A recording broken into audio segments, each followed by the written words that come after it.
주관경 정비법 전체적으로 어떤 내용을 다룰까? 자, 전체적인 체계들을 보도록 하죠. 제일 먼저 나오는 게 먼저 뭐죠? 용어적입니다. 어느 법률이든지 제일 먼저 용어적이 나오죠. 여기서 약 한 문제 정도가 출제가 됩니다. 그래서 용어적이 한 문제 꼭 나니까 이건 정리하자. 자, 그 용어적이 끝나고 나면 뭐가 나온다? 본론 내용에 처음에 계획과 관련된 게 두 가지가 나와요. 계획이 두 가지가 있다. 첫째는 도시 및 주관경 정비 기본 방침이라는 것과 도시점 주관경 정비 기본 계획이라는 것. 기본 방침, 기본 계획. 복잡하면 이렇게만 외워도 돼. 기본 방침, 기본 계획이 있다. 이때 기본 방침과 기본 계획이란 두 가지는 어떤 차이가 있을까? 자, 애울려가지만 한번 생각을 해봐. 정비사업은 서울특별시에서 진행된다. 전국에서 다 시행된다. 전국에서 다 시행됩니다. 그죠? 그러면 도시가 발달한 지역은 다 재개발 재건축 같은 정비사업을 시행하게 되어 있습니다. 왜요? 도시가 만들어지고 세월이 흘러버리면 그 도시가 어떻게 된다? 노후불량화된다. 요 뒤에도 보면 대부분 뭐예요? 노후불량화된 지역이라 말할 수 있어. 그죠? 제가 요 옆에 큰 길 따라가서 지금 쭉까지 갔다가 이렇게 왔는데 가다 보니까 뭐죠? 도대체 각 건물과 건물들이 뭐야? 다닥다닥 붙어 있어. 그죠? 다닥다닥 붙어 있어. 그리고 잘하면 그 땅에 뭐 있고 땅속에 지하주차장 저 뒤로 다 들어가는 지하주차장이 돼 있고 대부분 앞쪽에는 그냥 다닥다닥 건물들이 다 붙어 있습니다. 사람들이 차량이 바로 들어간다 못 들어간다? 못 들어가. 어디 가야 돼? 뒷길로 들어서 뒷주차장으로 이렇게 들어가는 수밖에 없어. 좀 그렇다고 뒷길이 넓어요? 아니야. 되게 좁습니다. 그죠? 거기는. 그러다 보니까 이런 데는 뭐 한다? 옛날에 저렇게 줬죠. 지금 만들려면 저렇게 절대 안 만들 겁니다. 그와 같이 오래돼서 노후불량화 돼 있다. 상당히 살아가는데 도시 기능이 좀 안 돼 있다는 얘기죠. 그럼 이런 지역에 있는 건축만 철거하고 새로 져서 뭐하자? 도시 기능을 회복하자. 그게 무슨 사업이야? 정비사업이라는 게 그거든요. 그럼 이 정비사업이라는 걸 시행하는 이 법률은 제일 먼저 뭐부터 할까? 전국에서 시행되는 정비사업은 앞으로 이렇게 하라라는 뭐가 나올까? 국가정책방향. 앞으로 정비사업은 이런 식으로 할 거니까 니들 알고 있어라라는 아주 가장 큰 국가정책방향. 그 다음에 각 관악에서 수립하는 요 기본계획이 있는데 요 관악구역 자기 지역에서 수립하는 기본계획 요거 앞으로는 이렇게 수립하라라는 수립하기 위한 기본 방향을 제시하는 큰 계획이 무슨 계획? 기본 방침. 이건 전국을 대상으로 한다. 그럼 기본 방침이 수립되면 누구는 관악의 장들은 뭘 보고 기본 방침 먼저 들여다보고 앞으로 각각의 관악에서는 이런 식으로 하라고 알았어. 그렇게 우리는 앞으로 하겠다라는 이건 뭘 만들까? 앞으로 우리 관악구역을 장차 노후불량화 된 지역을 이런 식으로 했으면 좋겠다는 희망사항을 또 계획으로 수립합니다. 이건 어디서 수립한다? 자기 관악구역. 그럼 자기 관악구역이라고는 몇 군데가 있죠? 자기 관악구역 몇 군데? 6군데. 어디? 특, 광, 특시, 특도, 시, 군. 6군데 있죠? 기억나죠? 네. 일주일 동안 까먹었다 다시 살아나야 돼. 이건 수없이 나오는 용어잖아. 그럼 관악구역 6군데 중에서 도시 기능을 수행하지 않는 지역이 한 군데 있어. 어디죠? 군. 군은 무슨 지역? 시골 지역. 그 다음에 특광, 특시, 특도, 시는 도시 지역. 그러면 도시 지역 안에 재개발 건축을 하지 저 시골 지역 같은 데서는 주로 거의 안 합니다. 그렇다고 군 지역에서는 재개발 건축을 안 한다면 안 돼요. 군에서도 하는 지역이 있습니다. 군 속에서도 들어가 보면 도시 기능을 수행하는 지역이 있어. 어디죠? 군 중에서도. 군은 뭐로 나눠져?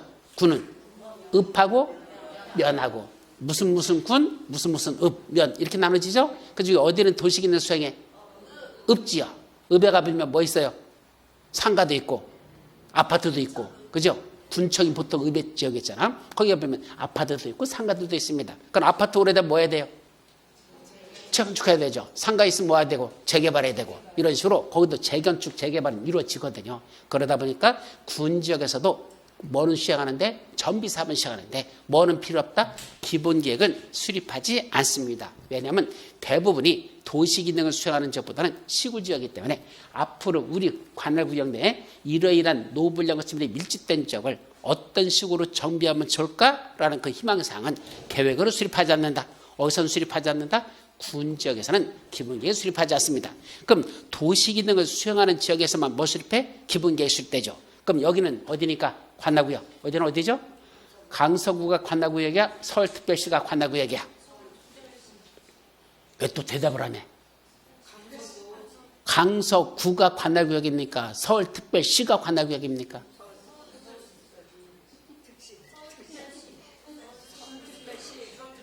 나 강의 안 할래? 집에 갈래 그냥? 휴강 한다잉? 곰방 얘기했잖아. 관나구 얘기란 어디를 말한다고? 특, 광, 특시, 특도, 시, 군을 관나구를 한다. 여기 구가 들어있어 안 들어있어? 구가 무슨 놈의 관할구 얘기야. 구는 저 밑에 어디야? 서울특별시 밑에 있는 거잖아. 그러니까 서울특별시가 관할구 얘기지 구는 관할구 얘기 아닙니다. 그러면 기본계획은 어디서 수립한다는 얘기야? 서울특별시 기본계획이 있는 거지 강서구 기본계획은 없다는 얘기입니다. 그래 안 그래? 아침부터 뭐 잘못 먹고 오셨어? 맨날 떠드는 관할구 얘기했는데 지금부터 헷갈리고 있다면 도대체 머릿속에서는 자꾸 페이드 인 되는 게 아니라 페이드 아웃만 되고 있잖아. 서서히 들어온다가 아니라 뭐죠? 서서히 사라지고만 있잖아. 머릿속에 있는 게. 안 돼요. 다시 한번 관할구에 뭐는 포함되지 않는다? 여기 구는 포함되지 않아요. 구는. 그죠? 쫄따구 구는. 그럼 서울특별시죠. 그럼 여기가 어디죠? 서울특별시입니다. 주로 어딜까? 서울특별시 어디 가서? 강남 서초구 일대입니다. 여기 저기 대법원 있고 저 검찰청 있으니까 서초구 일대입니다. 그럼 강남 그쪽에 있는 서초구 일대 서울특별시 서초구 여기에 뭐가 있다는 얘기야? 이미 서울특별시 도시군 기본계획 중에 서초구만 들여다보자. 서초구가 수립하는 거 아니야. 서울특별시에서 수립한 겁니다. 그럼 서초구를 들여다봤더니 뭐가 되죠? 노블령 건축물들이 밀집된 지역이 있습니다. 어디? 바로 산 달동네 이 밑에. 그 다음에 여기 단독주택 같은 게 오래된 허름한 동네들. 여기 아파트 지은 지 40년 지난 5층짜리 주공아파트. 이런 노블령 건축물이 밀집돼 있죠. 이런 데가 장차 정비사업이 시행될 무슨 구역이다? 예정구역이다. 이걸 뭐라 부른다? 정비예정구역. 이 장차 여기가 정비사업이 시행될 무슨 구역? 정비예정구역들이다. 라는 게 어디 드러날까? 기본계획에서 드러납니다. 그래서 기본계획을 들여다보면 장차 서울특별시 어디가 정비사업이 시행될 예정구역인지 그게 표시가 된다는 얘기죠. 그럼 여러분들이 여기 강서구 일대에 어디가 장차 재개발 재건축 같은 그런 사업을 할 정비구역이 지정될까? 알고 싶어요? 뭘 들여다보란 얘기야? 기본계획을 보란 얘기야. 서울특별시. 그러면 강서구 어디 일대 여기가 장차 뭐한다? 정비사업이 시행될 예정구역입니다. 라고 지정됐으면 거기는 언젠가는 정비사업이 시행될 것이다. 근데 여기 노블령 건축물이 밀집되어 있는데 정비예정구역이 아니야. 아직은 아니야. 그럼 거기는 언제 할지 전혀 몰라. 정비예정이 지정되고도 한참 지나야 되거든. 그렇기 때문에 이게 지정되고 또 하나 중요한 게 있어. 기본계획을 들여다보면 각각 정비예정구역별 정비사업이 언제 시행됐던 정비사업을 시행되면 요거 정비계획이 수립되고 그에 따라 정비구역이 지정되면 그 다음부터 정비사업 시행으로 들어가는 거든. 그러니까 뭐가 지정되지 않으면 정비구역이 지정돼야 이제 사업의 출발점 시작되면 되거든. 그럼 정비구역을 지정하려면 무슨 계획을 먼저 수립해야 돼? 정비계획을 먼저 수립하는데 요 정비계획 수립 시기가 어디에 들어있다? 기본계획에 요 정비예정구역은 언제 정비계획을 수립할 것이고 요 정비예정구역은 언제 정비계획을 수립할 것이고 여기는 언제 정비계획을 수립할 거라는 정비계획 수립 시기가 어디 들어있다? 기본계획에 포함되어 있습니다. 이 말은 무슨 의미를 갖는다? 어느 예정구역이 먼저 정비사업을 시작할 거냐? 정비사업이 어디가 먼저 시행될 거냐? 왜냐하면 정비계획을 먼저 수립하는 지역이 뭔다? 정비구역이 먼저 지정되는 거고 먼저 지정됐으면 그 지역은 뭔다? 정비사업이 먼저 시행되는 거죠. 따라서 정비예정구역별 정비계획 수립 시기가 어디 들어있다고? 기본계획에서 들어있습니다. 그럼 기본계획을 들여다보면 뭐가 보이는 거야? 아, 어디가 먼저 하겠구나 라는 게 드러났죠. 그중에 예를 들어서 이 아파트 단지가 40년이 지나가지고 붕괴 우려가 있대. 제일 위험하대. 여기부터 뭐 하자? 정비구역을 지정하자. 그럼 뭘 수립한다는 얘기야? 정비계획을 수립한다가 먼저 나오겠죠. 그럼 여기가 1순위, 여기가 2순위, 여기가 3순위 이런 식으로 나왔다. 어디에서? 기본계획에서 나왔습니다. 그럼 이제 이 중에 제일 먼저 한다는 데가 어디니까? 여기니까 정비계획 수립 시기가 도래하면 기본계획에 따라서 여기 뭐가 수립됐어? 정비계획 수립 시기가 뭐 됐다? 도래하였다. 그럼 이제 뭐 해야 돼? 정비계획 입안을 해야 되죠. 그럼 누가 입안할까? 서울에서는 구청장이 입안을 합니다. 그럼 누가 입안해야 돼? 서초구청장이 이 아파트 단지가 이제 뭐가 됐으니까 정비계획 수립 시기가 도래했으니까 이제 뭐 하겠다? 정비계획 좀 이렇게 수립합니다. 지들이 수립해. 그래서 입안에서 누구한테 가져간다? 서울특별시한테 가지고 올라갑니다. 그래서 서울특별시한테 뭐라고 할까? 서울특별시장님, 우리 서초구 아파트, 이 아파트가 오래돼 가지고 문제가 있어서 앞으로 이런 식으로 정비 사업을 시행할 거니까 이렇게 하겠다는 구체적인 계획이야. 그래서 기본 계획은 뜬구름 잡는 계획이 아닙니다. 이 안에 기본 계획은 이거 뭐죠? 장치했으면 좋겠다는 희망사항. 정비 계획은 정말로 그렇게 하겠다는 구체적인 실천 계획이야. 그러면 구청장이 여기 아파트를 이런 식으로 정비 사업을 했다는 구체적인 계획. 무슨 계획? 정비 계획을 입안해 가지고 누구한테 가져간다? 서울특별시장. 그럼 서울특별시장이 기본 계획을, 정비 계획을 들여다보고 이렇게 하겠다고? 괜찮은데? 알았어. 그렇게 할 수 있도록 내가 뭘 지정한다? 정비구역을 지정해 주마. 누가 지정한다? 시도사들, 서울특별시장이 지정하는 겁니다. 그럼 서울특별시장이 하는 건 사실 거기밖에 없어요. 그러니까 정비사업과 관련 데선 특별시장이 갖는 권한은 대부분 없습니다. 거의 없습니다. 오세훈이가 백날 지랄해도 지가 보라고 맥날 떨때도 사실은 할 수 있는 게 재개발청은 거의 없습니다. 그럼 누가 대부분의 권한을 갖고 있어? 시장, 군수, 구청장. 그럼 여기는 누구야? 구청장입니다. 여기가 왜 강서구야? 여기라는 건 여기야, 그지? 여기는 강서구, 여기는 서초구청장이 권한을 갖습니다. 그럼 서초구청장이 웬만한 인허가권을 다 갖고 있는 거지, 서울특별시에 갖는 권한은 정비구역 지정권 이거 이외에는 별로 갖는 권한이 별로 없어요, 사실은. 그래가지고 정비사업은 웬만하면 여기 구청장의 권한이지 서울특별시장 권한이 아니라는 거. 그럼 어쨌든 정비 계획을 누가 수립했다고? 입안했다고? 구청장들이. 그래가지고 누구한테 가져간다? 특별시한테 정비계획 지정시하죠. 그럼 서울특별시장이 그 정비계획을 들여다보고 괜찮아, 마음에 들어, 알았어, 이렇게 할 수 있도록 내가 뭘 지정해주마? 정비계획을 지정해주마. 자, 지정됐어. 그럼 이제 뭐 해야 돼? 누가 사업을 시행하지? 사업 시행자가 나와야 되겠죠. 그럼 사업을 누가 할까요? 원래 여러 시행자가 있는데 좀 이따 보고, 그중에 제일 중요한 게 누구다? 정비사업 조합이라는 걸 설립합니다. 여기도 조합을 설립할 수 있어요. 명칭은 정비사업 조합이죠. 근데 여기는 특이하게 조합을 설립하기 전에 뭐부터 구성한다? 조합 설립 추진위원회라는 걸 먼저 구성합니다. 또 우리 도시개발법에서는 뭐부터 했었어? 조합 설립할 때 추진위원회 있었어, 없었어? 없었어요. 추진위원회는 도시개발조합에서는 없어요. 여기 정비사업 조합에서는 추진해죠. 그래서 여러분들이 지나가다 보면 가판들 보통은 2층, 3층에다 걸어놨지. 뭐라고? 무슨 재개발 조합 설립 추진위원회, 추진회 간판들 맞죠? 그게 다 뭐다? 바로 정비사업 조합에서만 있는 거지 다른 조합에는 없습니다. 그럼 추진회가 먼저 구성되고 조합 설립이 추진이 됐습니다. 그래서 조합이 설립됐어.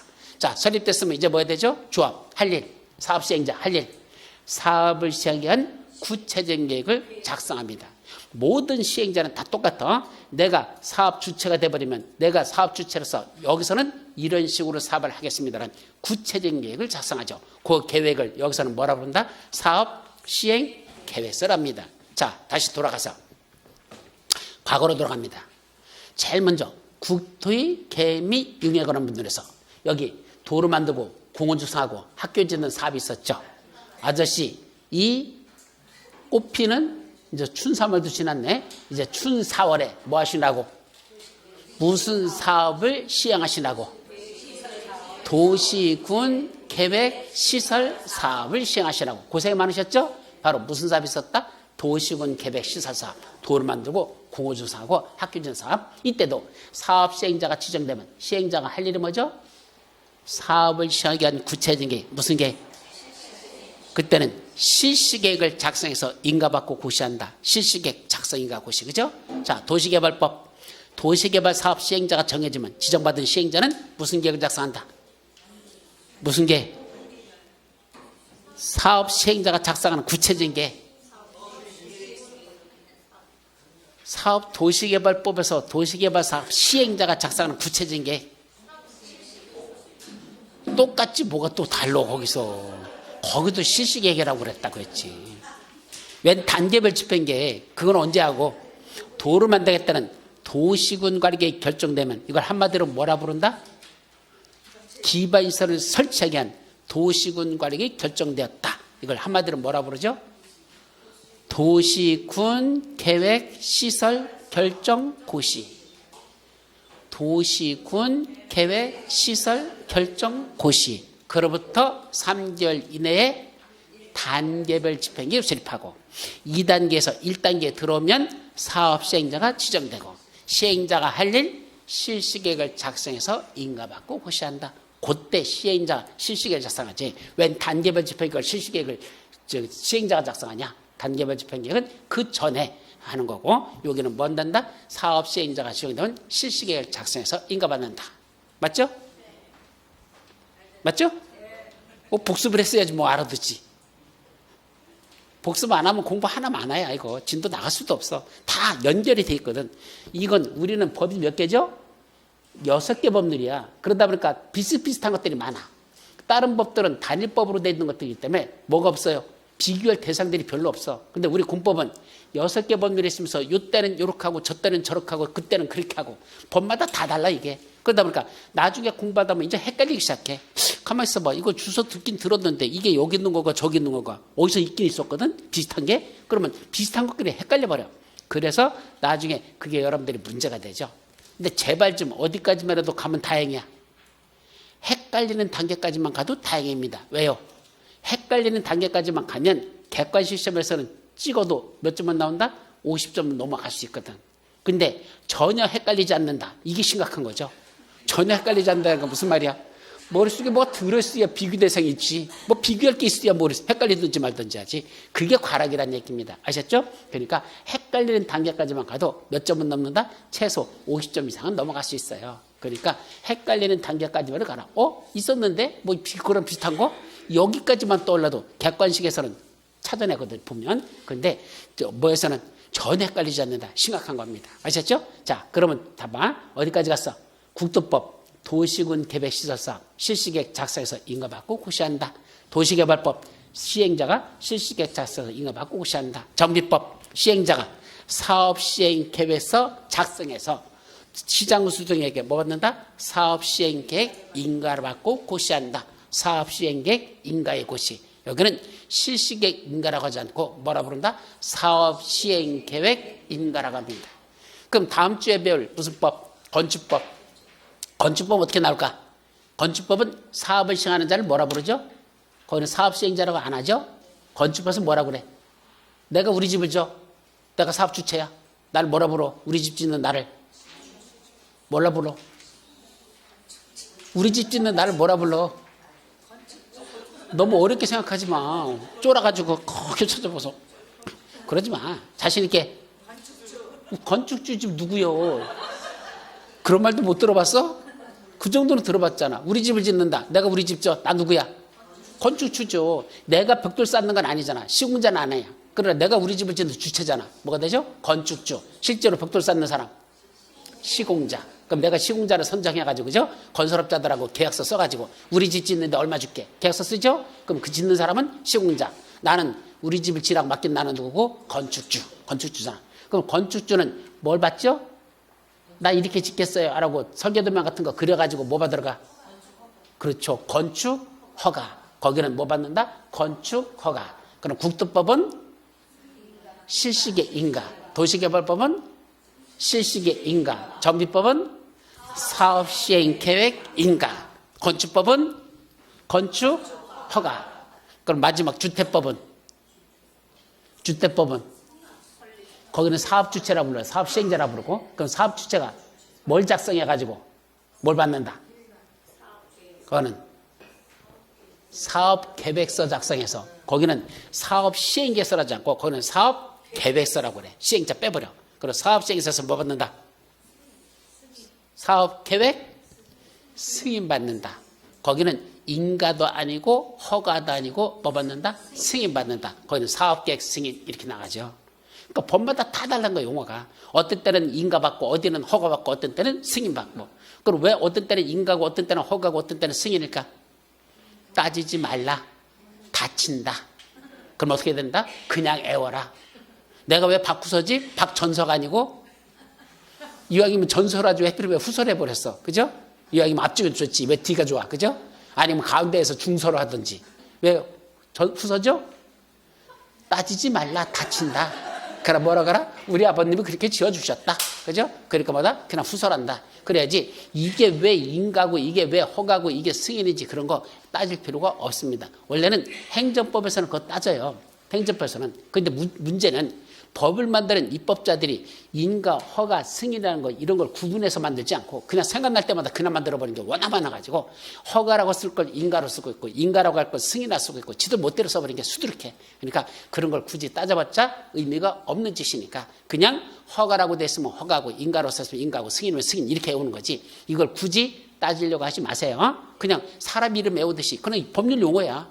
그냥 외워두시면 됩니다. 아셨죠? 이와 같이 법마다 사업 주체가 정해지면 사업 주체가 하겠다는 구체적인 실천 계획들이 뭐다? 다 다르다라는 거. 그래서 그걸 따로따로 외울 수밖에 없다. 그게 나중에 어려워지는 겁니다. 아셨죠? 자, 일단 여기까지 하고 그럼 사업 시행계 인가 받았어. 그럼 뭐 하면 돼? 이제 뭐 하면 돼? 사업에 들어가면 되죠. 사업을 시행해도 좋다고 인가받았잖아. 그럼 사업 시행하면 될 거 아니야. 근데 항상 그 다음 게 뭐가 있다냐. 잠깐이란 말이 들어가. 무슨 말이 들어가? 잠깐. 뭐 받고 나서? 인가나 허가나 승인도 받았죠. 그 다음에 잠깐이란 말이 들어가. 뭐 했을까? 사업 시행에 필요한 몇 가지 조치가 있어야 돼.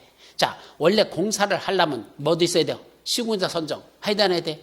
실제로 벽돌 쌓는 자 있어야 될 거 아니야. 자, 우리가 정비사업 조합이야. 내가 조합장이야.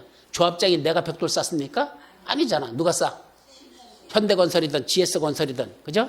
이번에 나온 거 보니까 GS건설이 제일 하자가 많다고. 작년도. 하자 신청 제일 많이 들어온 데가 어디다? GS건설. 딱 하고 나왔어. 그런 GS건설. 걔들이 뭐 해야 돼? 시공자잖아. 그럼 시공자 선정해야 돼, 안 해야 돼? 해야 되죠. 그러면 아파트 브랜드는 대부분 뭐로 해서 정해지죠? 그 시공자 그 회사의 브랜드가 그 아파트 브랜드로 들어가는 게 대부분이야. 대부분은 그래요. 그 아파트 브랜드는 그 시공자를 따라갑니다. 어떤 때는 브랜드를 사오는 경우도 있어. 건설회사 이름도 없는 데서 건설을 하고 그 브랜드 있죠? 걔들한테 가서 돈 주고 그걸 사다가 지들 갖다 붙이는 경우도 있어. 근데 대부분은 자기들이 지은 건설회사들이 자기들 브랜드를 갖다 붙입니다. 아셨죠? 그래서 뭐 선정한다? 시공자 선정해야 되겠죠? 그 다음 뭐도 있어야 돼? 철거되는 주택의 소유자, 세입자들이 여기 살고 계셨잖아. 그럼 이분들 나가야지 부시고 새로 짓지. 여기 살고 있는데 갖다 포크레인 들이대서 그냥 찍어버립니까? 나가야 될 거 아니야. 그럼 이분들이 나가서 머물 수 있는 공간을 만들어주자. 무슨 설? 임시 거주설 설치. 근데 이거는요. 무슨 사업에서는 임시 거주설 설치를 법제화되지 않았어. 다시 말하면 법에서 의무화되지 않았어. 무슨 사업일까? 재건축. 재건축은 임시거주시설을 이렇게 설치해줘라 라고 법에다 명시하지 않았습니다. 그 말은 무슨 말이야? 니들이 알아서 하라는 얘기야. 재건축은. 따라서 너희들 재건축하기 위한 아파트 철거하고 새로 지려면 거기 살고 계신 분들 나가줘야 되죠?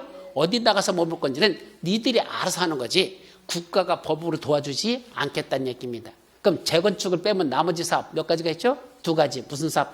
주거환경 개선 사업, 아까 달동네 사업이 있었죠? 주거환경 개선 사업, 허름한 동네 재개발 사업. 여기서만 뭐가 필요하다? 임시 거주시설 설치라는 걸 필요로 합니다. 그래서 임시 거주시설을 뭐 한다는 얘기야? 법제화시켜서, 법제화시켰다는 건 이렇게 해주라는 얘기입니다.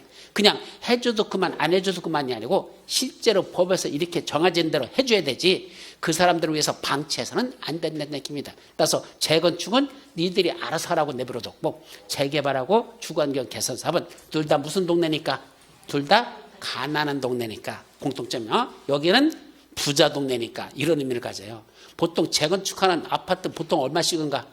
평균 한 15억, 20억씩은 가잖아. 그죠? 그러다 보니까 이런 데는 누구야? 부자 동네야. 니들이 알아서 하라는 얘기야. 여기는 가난한 동네야. 그러니까 법제화시켜서 저 사람들이 나가서 머물 수 있는 공간을 법적으로 이렇게 보장해 줄 테니까 그런 식으로 하라. 라고 요거는 법에서만 임시거주소 설치를 법제화시킨 건 주거환경 개선사업, 재개발만 그렇게 합니다. 자, 세 번째. 이 정비사업도 일종의 무슨 사업이다? 공익사업입니다. 무슨 사업? 공익사업. 공익사업이 뭐죠? 공익사업이. 공익사업의 반대말이 뭐예요? 공익사업의 반대. 민간사업? 아니야. 민간사업은 조금 거리가 멀어. 뭘까? 공익. 공익이 뭐죠? 공공의 이익. 그게 공익이잖아. 용어적인 공익. 공공의 이익. 누구의 이익이야? 모든 사람들의 전반적인 이익이라는 뜻이죠. 맞죠? 반면에 반대는 예, 사익이니까. 사익은 한마디로 말하면 지들의 무슨 목적이야?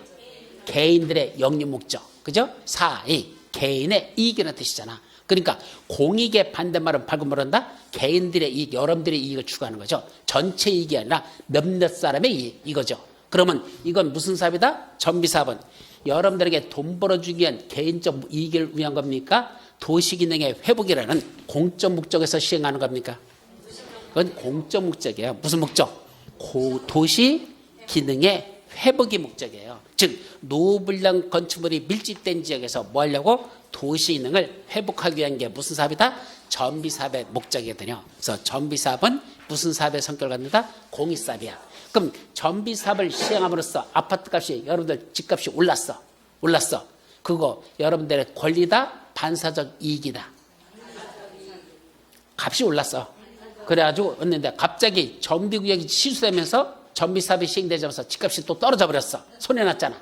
그 손해난 거 손해배상을 청구할 수 있다? 없다? 없어요? 아니 이 권리면은 청구할 수 있잖아. 내 권리를 침해했으니까.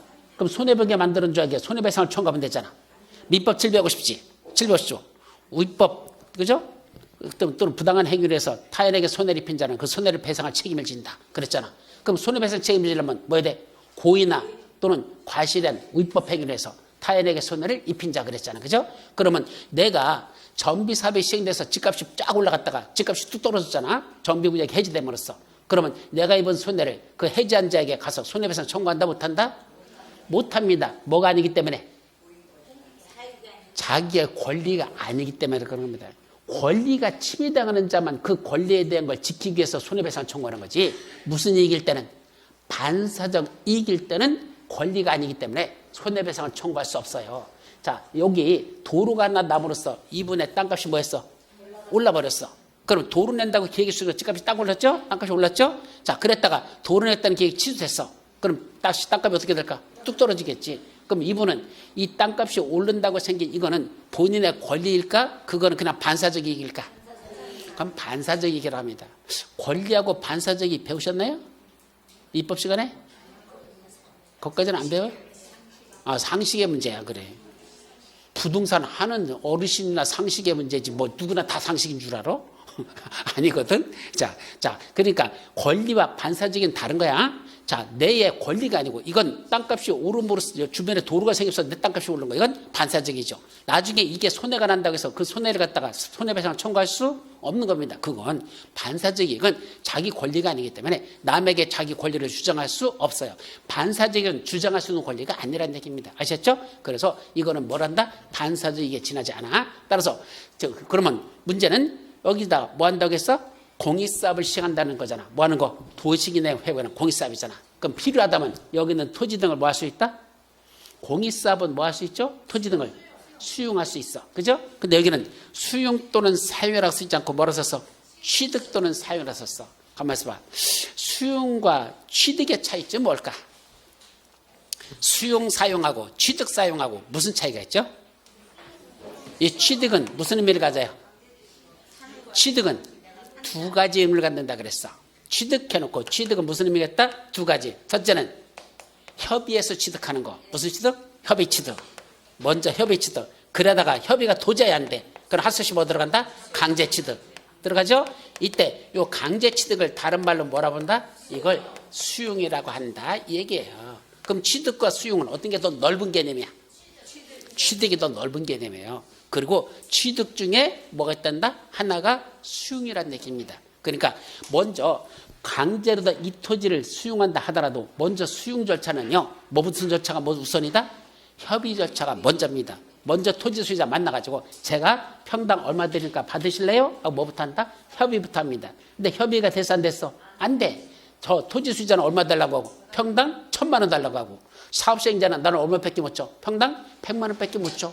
그러면 협의가 안 되죠? 그럼 뭐 하는 수밖에 없어? 강제 취득에 들어가야 되죠. 그럼 강제 취득하는 절차는 어디부터죠? 어디부터 강제 취득이야? 일단 사업시행자는 일정 기간 동안 협의를 해.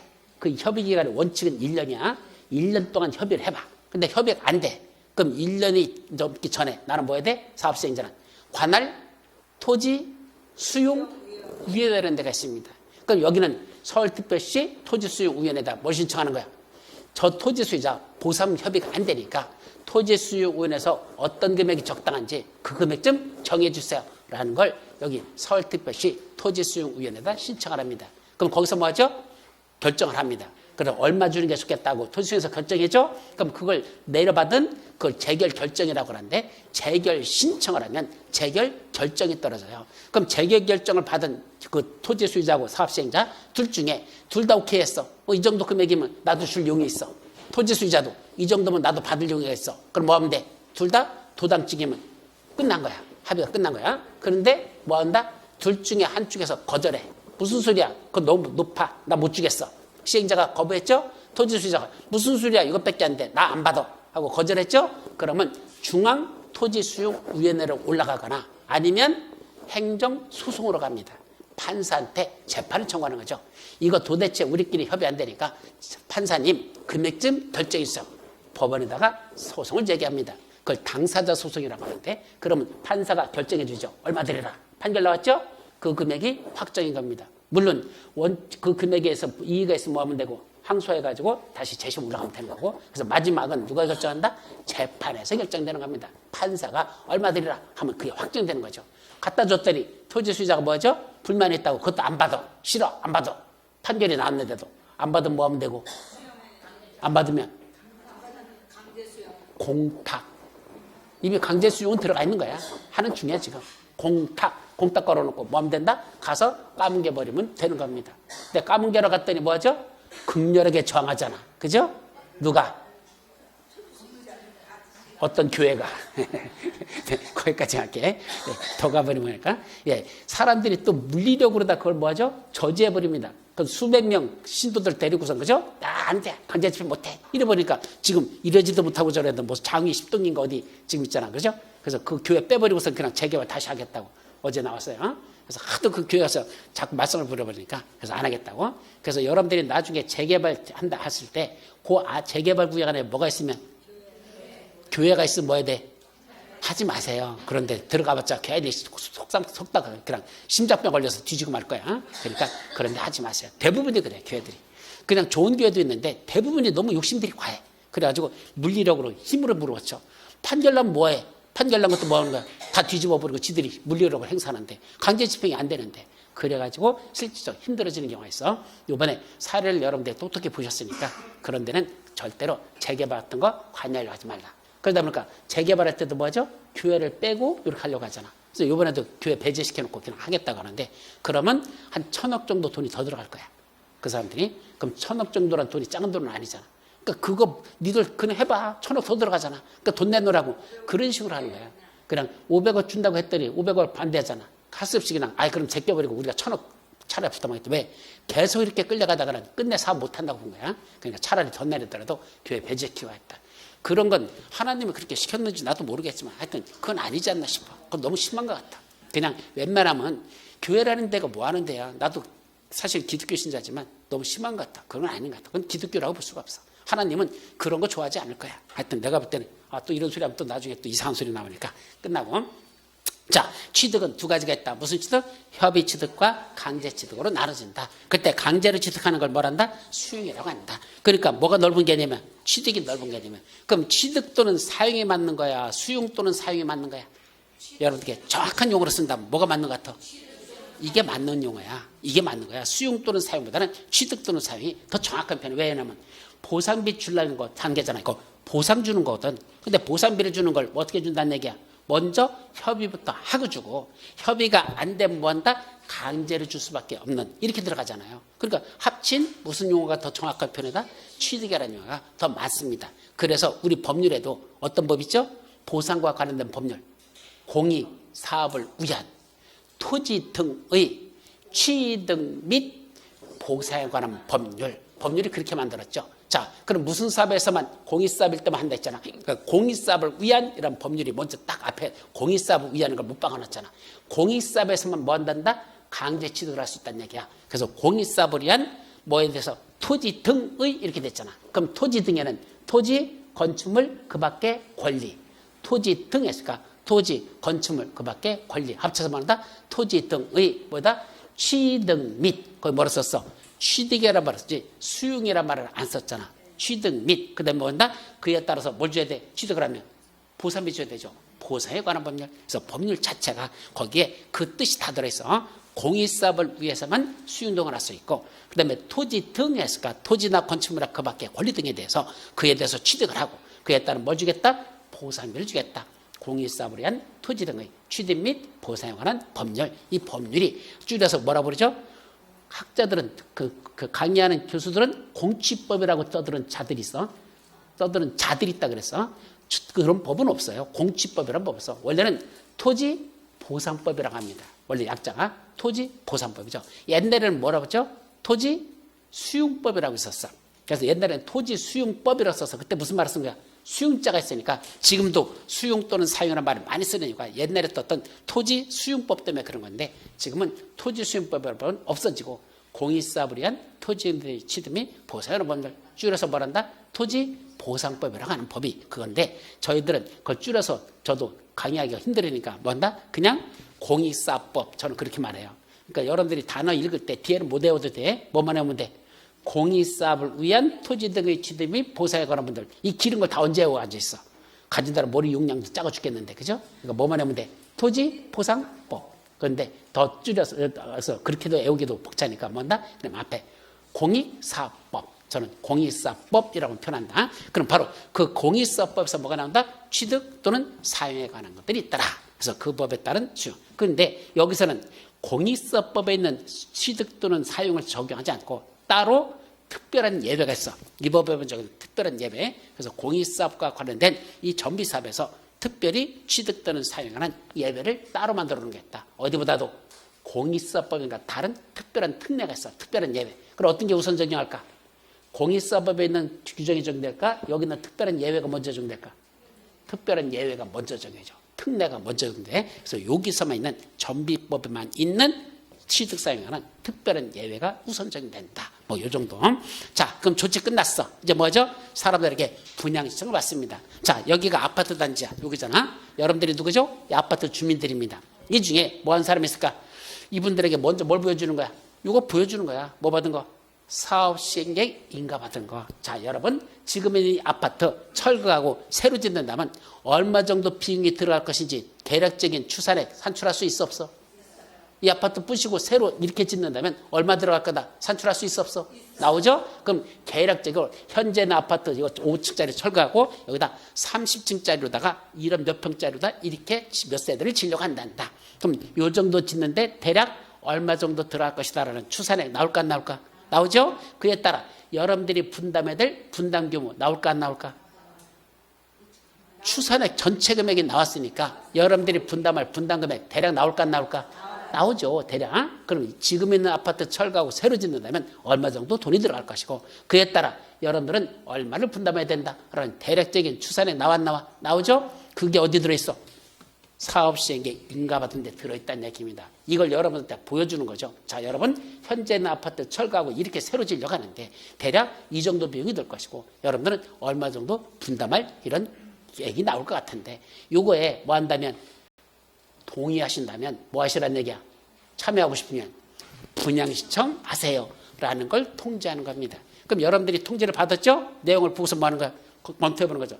이 정도 분담하고 내가 이걸 아파트를 다시 재건축을 받는다면 재개발 받는다면 대략 현재 주변 시세 같은 걸 보겠죠? 주변 시세. 그러면 현재 있는 아파트 시세 얼마일까? 예를 들어서야 이게 5억이야.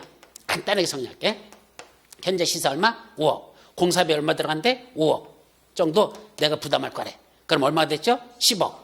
내 거에다가 이거 합친 게 5억이 비용이죠? 근데 이 아파트 현재 주변 시세는 얼마다? 15억. 그럼 얼마 정도 남을 거리 예상돼? 5억 정도 남을 것 같다. 아주 단순하게 생각하는 거야. 그러면 나는 분양시장 해야 돼, 안 해야 돼? 해야 되죠. 간단한 거야. 그래서 5억짜리 현재 시세인데 공사비가 5억 정도 내가 분담한다면 나한테 얼마짜리 아파트가 떨어진다? 현재 주변 시세로서는 15억짜리 아파트가 나한테 떨어질 거로 예상된다. 그럼 나는 얼마 남는 거야? 5억 남죠? 참여해야 돼? 나 분양시장 안 해야 돼? 해야 된다. 대부분이 저런 식이죠. 그럼 사업시행계획 인가에 나온 내용 보면 거의가 여러분들 이익 난다고 나올까? 손해본다고 나올까? 이익 난다고 나오겠지. 만약 손해본다고 나오면 분양시장 할 사람? 한 명도 없죠. 누가 보면 이상하겠어. 그러니까 못하는 거야. 그러니까 이 사업시행계획 인가받는 이 속에서 여러분들이 대략 얼마 정도 이익이 날 건지를 계산할 수 있는 게 바로 여기서 드러나는 겁니다. 그래서 마음에 든다. 대부분이 분양시청 하시죠. 근데 이 중에서도 분양시청 못하는 사람들이 있어. 요새 못하는 이유가 뭘까? 바로 요 5억이라는 돈만 내가 더 내면 돈 벌 수 있잖아. 근데 이 5억이라는 걸 난 뭐 해야 돼? 지금 현재 돈이 없어. 그럼 뭐 받아야 돼? 대출 받아야 돼. 그럼 이때 보통 대출 받으면 어떻게 되죠? 첫째, 계약금 내고 그다음에 1차 중도금, 2차 중도금, 3차 이 중도금은 다 뭐죠? 중도금 대출이라고 그래. 그럼 요새 중도금 대출의 이자가 얼마인지 아십니까? 7%대랍니다. 돌아버립니다. 이 미친 새끼들이에요, 이거. 미친 새끼들이에요, 이거. 말도 안 되는 짓이죠. 뭘 담보로 하는 거야? 새로 질 아파트를 담보로 해가지고 내 대출받는 거 똑같은 거잖아. 근데 아파트 진 걸 담보 대출 받는데 무슨 7%라니 이게 말이 되는 소리냐고. 그러니까 주민들 돌아버리는 거죠. 5억에 대해 7%면 얼마야? 57, 35. 얼마야? 3,500만. 그죠? 그럼 한 달에 얼마야? 약 300만 원 가까이. 한 달에 나보고 300만 원 되고 나 얼마 버는데 250만 원 버는데 한 달에 300만 원씩 이자 내야 된다? 저 감당이 안 돼. 못하는 거죠. 그러니까 이분들은 뭐 하는 수밖에 없어? 돈 없으면 그냥 분양시장 안 하고 청산금 받고 그냥 현금 청산당하고 쫓겨날 수밖에 없는 거죠. 이건 돈 놓고 돈 먹게 하는 꼴밖에 안 되는 거잖아요. 그죠? 옛날에 이자가 2% 될 때까지는 뭐 27이 14 그러면 한 100만 원씩 정도 내는 거자 뭐 부담이 된다고 하더라도 버틸 수 있지만 나중에 팔으면 되니까. 그런데 이게 뭐냐고 이런 식으로 돼버리면 감당 안 되는 거잖아요. 그죠? 이해됩니까? 예, 이런 실무에 관한 것도 여러분들이 기본적인 참고는 하시라는 얘기입니다. 자, 어쨌든 뭐가 끝났어? 분양시장 들어온 사람들이 있고 형편이 안 돼가지고 못한 사람도 있어요. 안 한 사람 뭐죠? 원칙적으로 현금청산. 원칙적으로 현금청산이야 돈 주고 떠나보냅니다. 그러고 분양시장 들어온 사람들이 있죠. 그럼 여기에 분양시장 들어온 게 예를 들어볼게. 이 아파트 단지가 몇 세대가 있었느냐? 1000세대가 있었어요. 몇 세대? 1000세대. 그중에 분양시장 몇 세대가 있어? 900세대가 있습니다. 그럼 나머지 100세대는 이건 분양시장 했어. 그럼 안 한 사람들은 무슨 대상이고? 현금청산? 100세대는 보냈어. 그럼 이 900세대인데 아파트 짓는 건 몇 세대 짓는데? 1300세대 짓는데. 몇 세대인데? 1300세대 짓는데 이걸 이제 여기다 이번에 새로 건축해. 그럼 1300 건축한다면 몇 세대가 남는 거야? 차이가 400세대 남죠? 그 차이가 나는 그 400세대 이건 뭐죠? 예, 잘하시네. 이거는 일반 분양. 그죠? 예, 이건 조합원 분양 몫이 900세대는 조합원 분양 몫이고 나머지 400세대는 다 원칙적으로 일반 분양 몫이다. 그러니까 뭐 거기다 뭐 일부 예외가 조금 있겠는데 그런 거 몇 세대 안 되는 것들은 다 빼고 그냥 굵직굵직하게 한번 보자. 그렇다면 이건 일반 분양 대상이 되는 겁니다. 자, 그렇다면 이 조합원들한테 분양가하고 이 일반 분양가하고 같아 달라요. 한 30% 정도, 한 20, 30% 차이가 나요. 그러면 이게 만약에 이게 얼마짜리라면 이게 10억이라면 이건 분양가보다 12, 3억, 한 13억이라고 치자. 몫이 좋으면 분양이 잘 되면 뭐 자꾸 더 올라가는 거고 별로 안 좋으면 이게 떨어지는 거고. 그럼 얼마씩 남아요? 한 채당 3억씩 남잖아.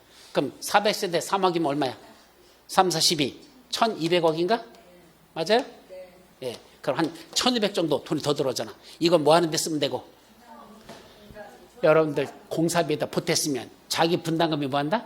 그만큼 줄어드는 거죠. 그래서 여러분들이 실제로 분양하는 그때 자기 분담금이 이만큼 줄어든다고 보면 돼. 그러니까 일반 분양을 많이 할수록 뭐가 느는 거야?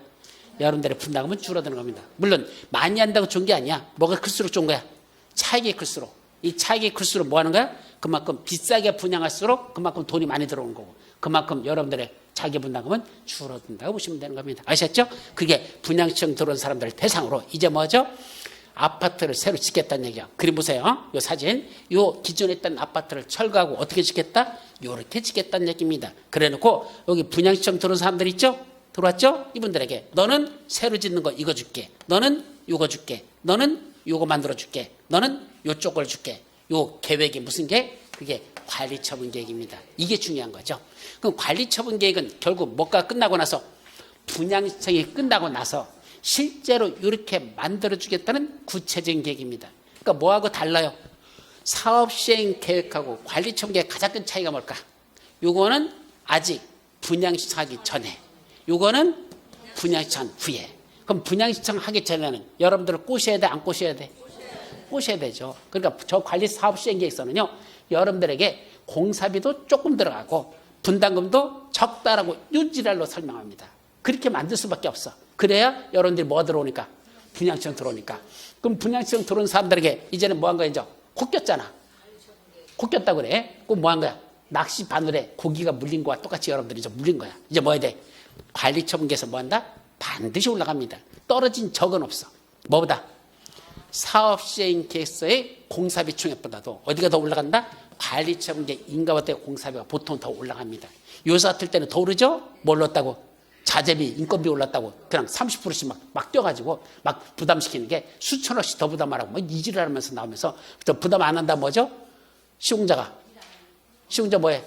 공사 중단해버렸잖아. 둔촌동에서 그랬었잖아. 공사 중단해가지고 또 문제 돼가지고 또 시하고 뭐 이렇게 또 국토기술장관랑 가서 또 중재 주느라고 또 해가지고 지금 다시 공사하고 있잖아. 그러니까 그런 식으로 공사가 중단될 수도 있어. 어쨌든 여기서 부담하라는 금액하고 여기서 실제로 분담하는 금액이 같아져 달라져? 달라지고 여기는 당연히 오릅니다. 그럼 공사비가 올라면 자기 분담금도 뭐 할 수밖에 없어? 당연히 오르는 거죠. 총액이 올랐는데 그럼 부담하는 것도 그만큼 여러분들 더 내야 되죠. 그렇죠? 자, 그런 식으로 됩니다. 건너나 경기가 죽어버리면 일반 분양도 안 될 수 있으니까 일반 분양가가 높아져 낮아져? 아까 얼마 받던 거 13억짜리 안 돼. 12억, 11억으로 떨어뜨릴 수밖에 없어. 어차피 분양을 해야 되는 거니까. 그러면 여러분들의 분담금은 생각보다 더 높아질 수도 있다는 얘기입니다. 아셨죠? 경기가 나빠질 때는 그만큼 더 힘들어질 수밖에 없는 겁니다. 이분들한테. 자, 어쨌든 관리처분계에서 뭐가 드러난다? 너희들에게 이런 식으로 만들겠다. 이 그림이 드러나는 겁니다. 이 그림이 어디서 나온다? 관리처분계에서 드러나는 거야. 자, 이제 그걸 작성해서 누구한테 가져가? 시장수등. 여기는 웬만한 건 누구다? 구청장이야. 그럼 여기는 서초구청장한테 가져가서 이런 식으로 사업시행자로서 이렇게 만들어 주려고 하니까 이래도 될까요? 그래도 돼. 이게 관리처분계 인간하고 그 사실이 고시됐습니다. 이제 뭐 한다?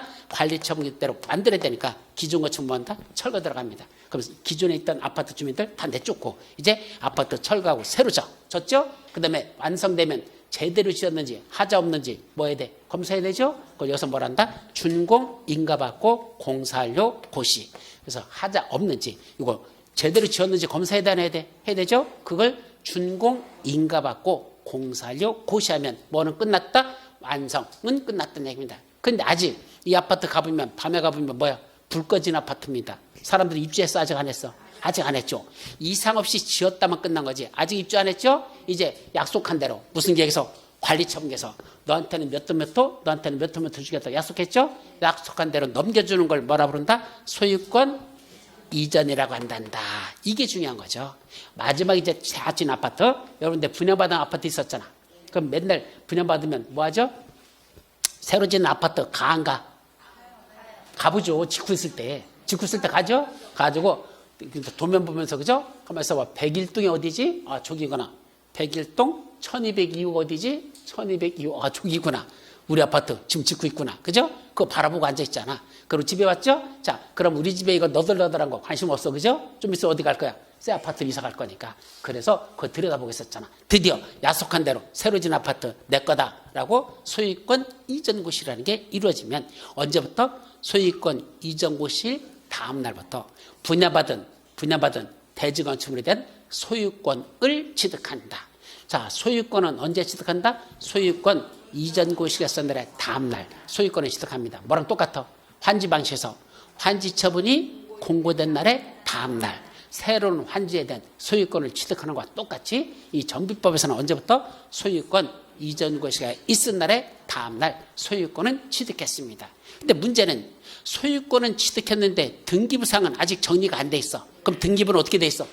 옛날 등기부 이거로 돼 있어. 아직 등기부가 이렇게 안 돼 있다는 얘기야. 그럼 등기부 정리 해야 되나? 해야 되죠. 소유권 이전 고시가 있은 후 지체 없이 등기를 촉탁하거나 신청해야 된다. 이 등기를 여기는 소유권 등기라고 합니다. 이건 환지 방식에서는 환지 등기. 여기서는 소유권 등기를 그래. 그럼 소유권 등기를 하고 그다음에 종전의 토지건축물의 가액과 분양받은 대지건축물의 가액과의 차이가 있겠죠?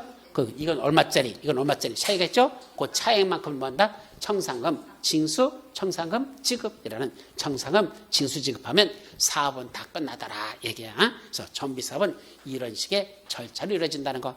아무리 여러분들이 공부를 못해도 뭐나 해야 돼? 사업시행 절차 정도는 이 정도는 정리하셔야 돼요. 이걸 알아야 나중에 와가지고 구체적인 잘 모르잖아. 그죠? 모르는 거 뭐 하면 되고 그때 이제 부딪혀서 이 음기응변으로 다 때울 수밖에 없는 거고. 뭐나 알아야 돼? 지금 어디까지 왔는지는 알고 있어야 고객한테 지금 어디까지 왔으니까 다음에는 뭐가 될 거고 뭐가 될 거고 뭐가 될 거고 아는 척이라도 설명을 해줘야지. 아무것도 아는 게 없어서 뭐라죠? 예, 여기요 지금 사업 시행하고 있어요. 근데 여기 어디까지 진행했어요? 뭐 그런 건 뭐 별로 뭐 중요한 거 아니고요. 뭐 그냥 이러면 안 되잖아. 그게 중개업자야? 아니까 뭐 해야 돼? 최소한 사업 시행 절차는 기억해 두시라는 얘기입니다. 아셨죠? 여기까지 잠시 쉬었다가 들어갑니다.